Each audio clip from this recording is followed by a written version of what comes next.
Hi folks, Chris Voss here from the ChrisVossShow.com, the ChrisVossShow.com. Current blog post we're going to share with you. We review, of course, the latest in social media and technology. What we're going to be doing here is reviewing the two great phones. We're going to be reviewing the Apple iPhone 5 versus the recently updated Sony Xperia Ion. Now, this is the recently updated US version that originally had gingerbread on it. It has now been updated to Android 4.04.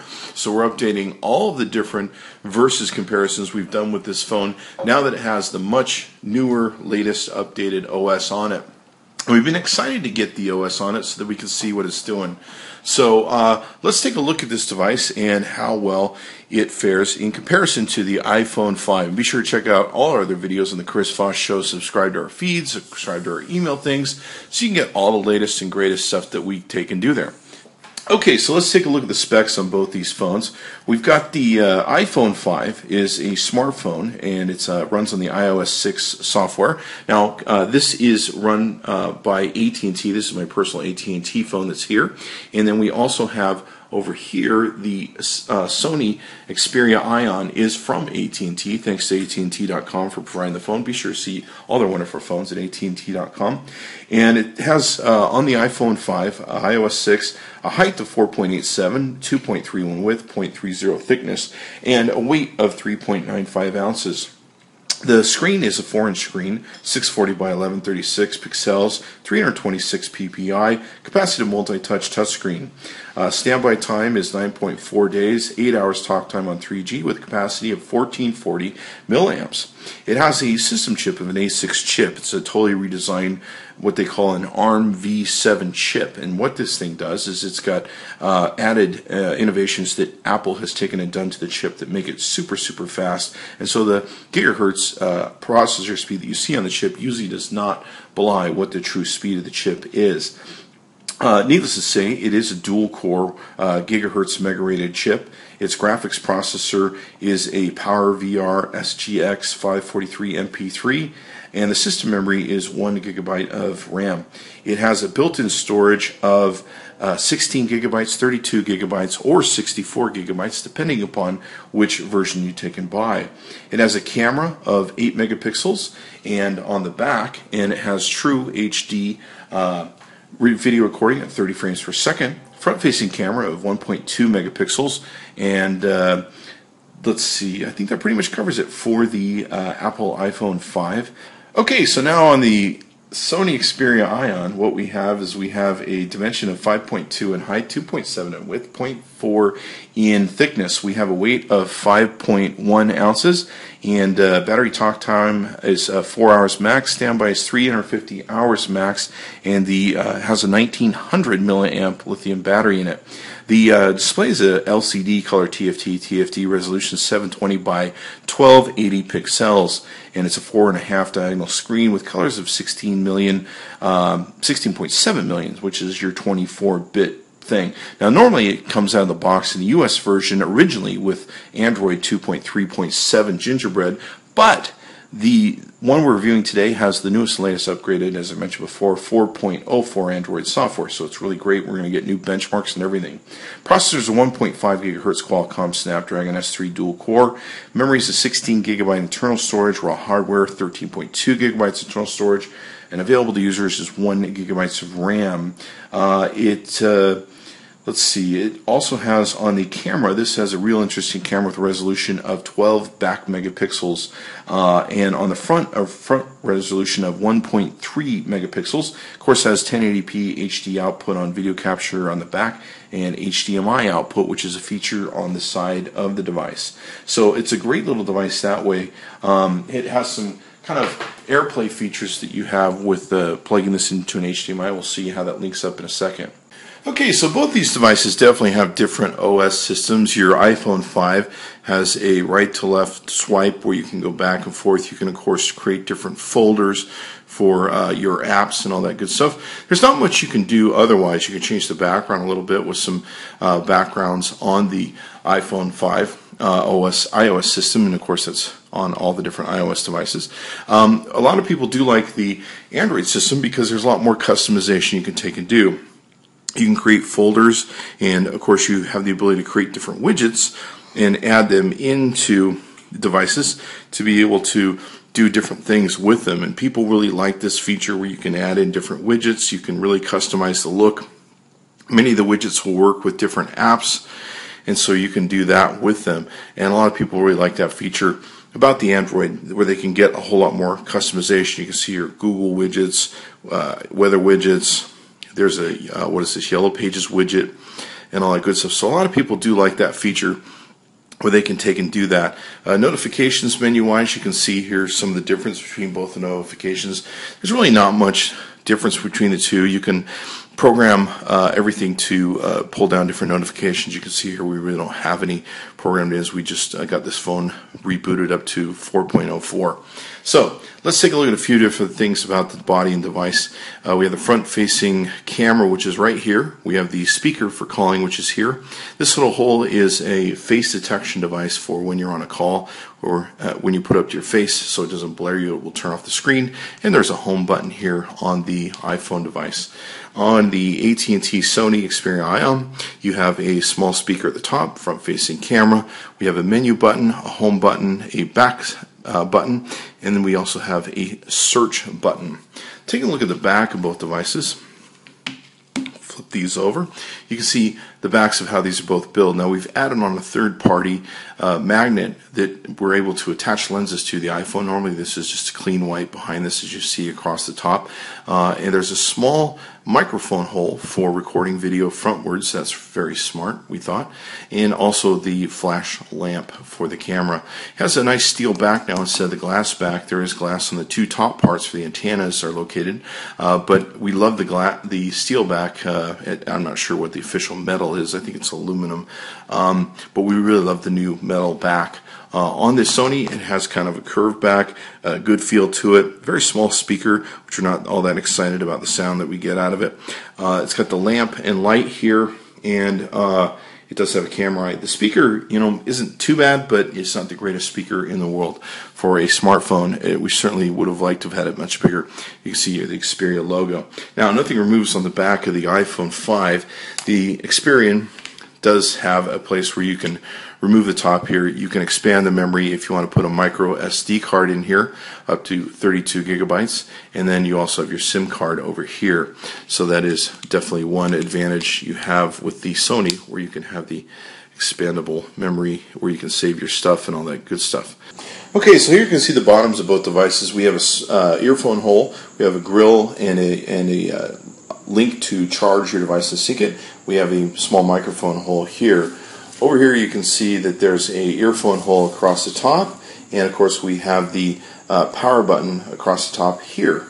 Okay, so here you can see down both the right hand side of these devices we have the nano card SIM area for putting that in, small SIM card so far that's been out there in the marketplace. We've got a shutter button here on the Sony. We've got a power button here. We've got the volume up and volume down button right here. So we flip these over to the left hand side of each device. You can see here that we've got a muting switch on off for the iPhone 5, a volume up and down button, and then on the Sony we have an HDMI output area here.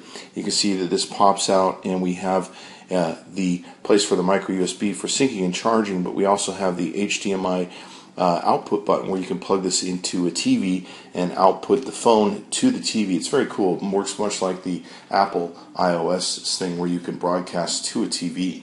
So, taking a look at both devices, let's go into some of the speed tests that we did on each one. Now the speed tests, these will be speed tests based upon a log that we took and did a while ago. Actually most recently on the AT&T, and with the speed test what we're looking at is the speeds of the devices when the Wi-Fi was turned off. You can see here that of course the Wi-Fi has now been turned back on each device, so I don't need to hear about it on YouTube.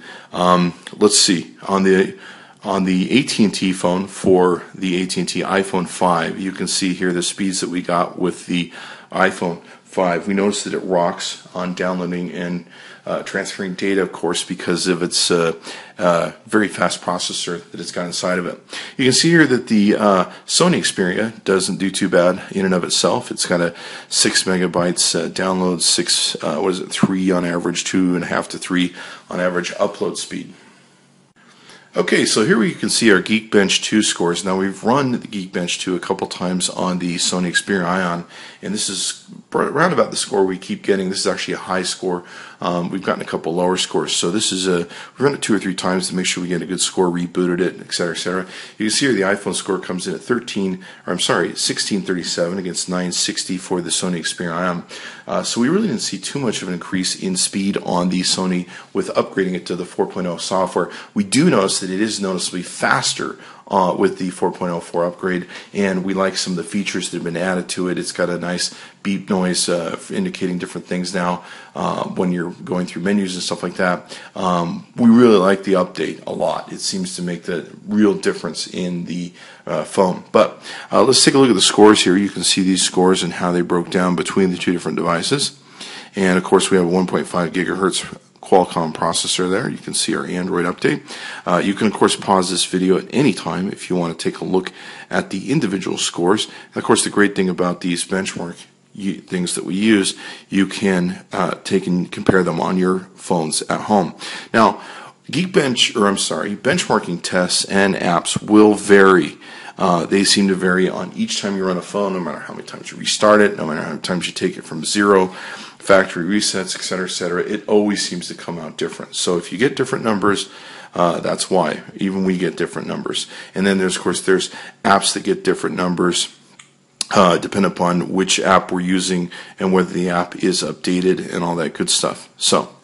Okay, so what we got here is we're doing the passmark benchmark test between both these devices, and as you can see here, we scored on the iPhone 5 a 3830 and 1760 on the Sony. Let's page down and we'll see the CPU came in at 21,685 against 3,968. The disk test came in at 1667 on the Sony against 13150. The memory was 2719 against 1595. And on the 2D test, we came out at 1651 against 1902. And on the 3D test, we came in at 742 on the Sony against 1761 on the iPhone 5. Okay, so here you can see we have the GL Benchmark 2.5.1 stats. We've run a couple tests here. One is we have the frames test that we've done where it's tested the iPhone 5 has run 4,437 frames at 39 frames per second against the GL benchmark of the 2.5 HD Egypt, 1,338 frames at 12 frames per second. These other tests are invariable because we didn't run them against each other. Okay, folks, so we ran a speed test using the hotspot on the AT&T phone. So basically a hotspot server on the iPhone to go to the iPad 3 that we have that will give it a good speed test hotspot. You can see the numbers here. The numbers we did see tend to vary a bit. We saw 5s during the day. It's now the evening, so we're seeing stuff in the 9s and 10s. So your mileage, of course, will vary depending upon your location. So this is the hotspot test, and you can see the speed test of results we got from the iPhone 5. Okay, folks, so we ran a speed test using the hotspot on the AT&T phone. So basically a hotspot server on the iPhone to go to the iPad 3 that we have that will give it a good speed test hotspot. You can see the numbers here. The numbers we did see tend to vary a bit. We saw 5s during the day. It's now the evening, so we're seeing stuff in the 9s and 10s. So your mileage, of course, will vary depending upon your location. So this is the hotspot test, and you can see the speed test of results we got from the iPhone 5. Alright, so here you can see us. We're doing a Skype call between the iPhone 5 and Skype. This is across a localized network. You can see the results we're getting here. Pretty good front-facing camera. Great results so far. Not perfect, of course. The front-facing camera is only like 1.2. So there you go. But you can see how well it performs on a localized Wi-Fi and a Skype video call. Okay, so now what you're seeing is here we're doing a video call using Skype, the front-facing camera, and of course we're doing this on the AT&T network as opposed to using localized Wi-Fi. So it still comes out really good on the quality of the front-facing camera, and yeah, rocks it. Okay, so now here's a call that we're taking and doing through the AT&T network, where we're processing a call through Skype. In this case, we're not using a localized Wi-Fi. We're using a front-facing camera going through the AT&T network. Definitely got some slow delays here that we're running into.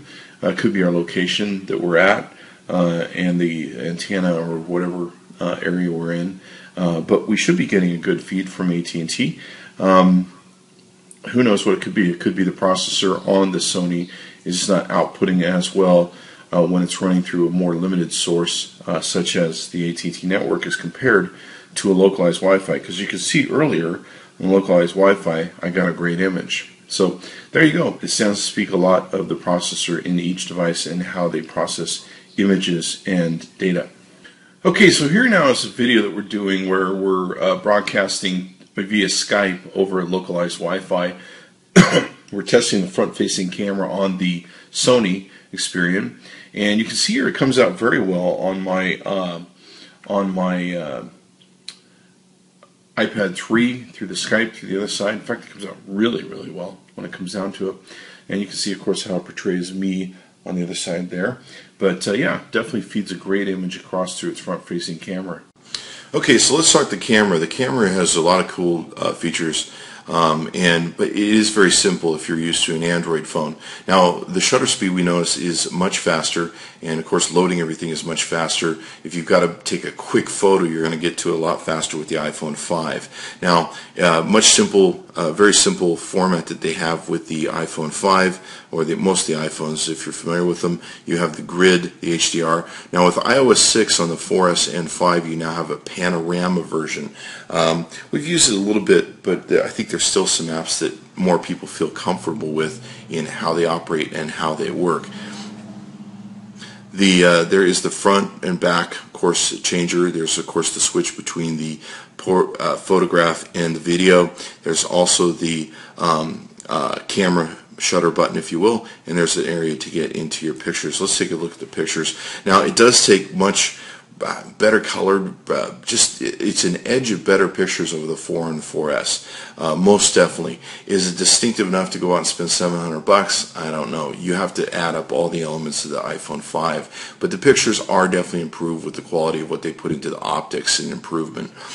So I really do like the pictures better on the iPhone 5. You can see here some great colors that we're looking at. Now, they've also made some improvements in how well it deals in low light. You can see here a video that we're doing in a low light scenario that comes out really well, and of course that's one of the great things. This is actually a flash photo. You almost can't tell because it lights everything up, but this is a flash photo in a low light situation. Great colors, great detail. Here's a video. We usually use the floor of my video to see how it comes to the accuracy of color and the lines and everything. So you can see here it came out very well there. A little bit brighter than what the floor of my floor is, but you can see that it's much darker in this photo, but that's video for you. So it takes great, sharp, beautiful pictures, just amazing stuff.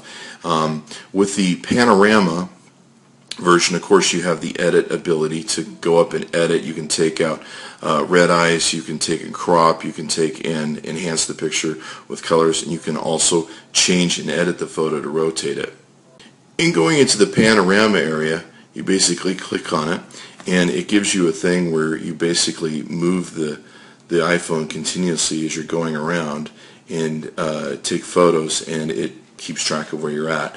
It's an okay panoramic app. I don't think I'd spend an extra $700 on this phone for it.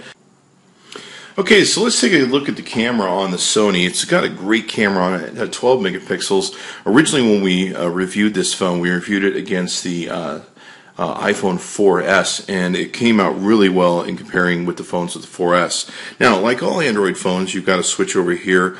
Of course, there's switches in different places in different Android phones, but they have some of the same features. You got to switch between your camera and your video. You've got your shutter button here. You've got an area to get into your pictures. You've got different ways to control screens for scene recognition. You've also got different scenes you can take and do. You can control your iOS settings, you can see over here, and you can of course control your lamp settings for red eye reduction, fill flash, all that sort of good stuff. You also have the ability to control a lot of this stuff, the resolution you're using, etc., geotagging, saving, capturing method, all sorts of different ways that you can take and do to customize this menu. Same thing with when you go into video mode. You of course have the ability to change different scenes on video mode. You can use video camera or the front camera to record, all that good stuff. You can change your ISO. You can of course make it so you use the lamp or not.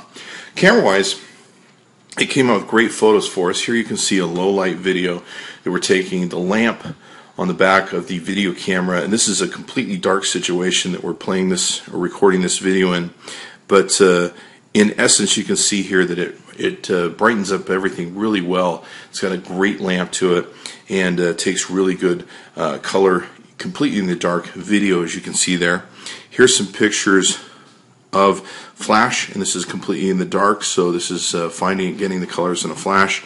The lamp flash on it's really good. This first one we were moving the device around, so we didn't get a good, it had some trouble getting the focus before it hit it. This was a good hit with the focus where we kept it in one place. You can see here some really beautiful pictures that it came out with and was able to take. You can see here the detail on the road, see the rugged detail on the road, and the dig and the rock formations on the asphalt. So it came out really well with the pictures that we took. Great, beautiful pictures with this camera, and it's really hard to go wrong. So we love the camera on the Sony Xperia Ion, 12 megapixel back camera. It's really nice. Okay, so both devices are great devices as far as we're concerned. They're both available through AT&T.com. That's AT&T.com. Chris Voss tested, Chris Voss approved. Go ahead and tell AT&T we sent you.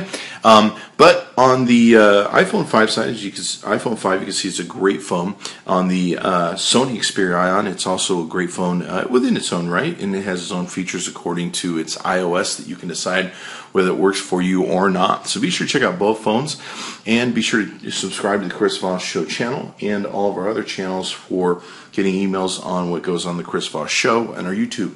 Thanks for coming by.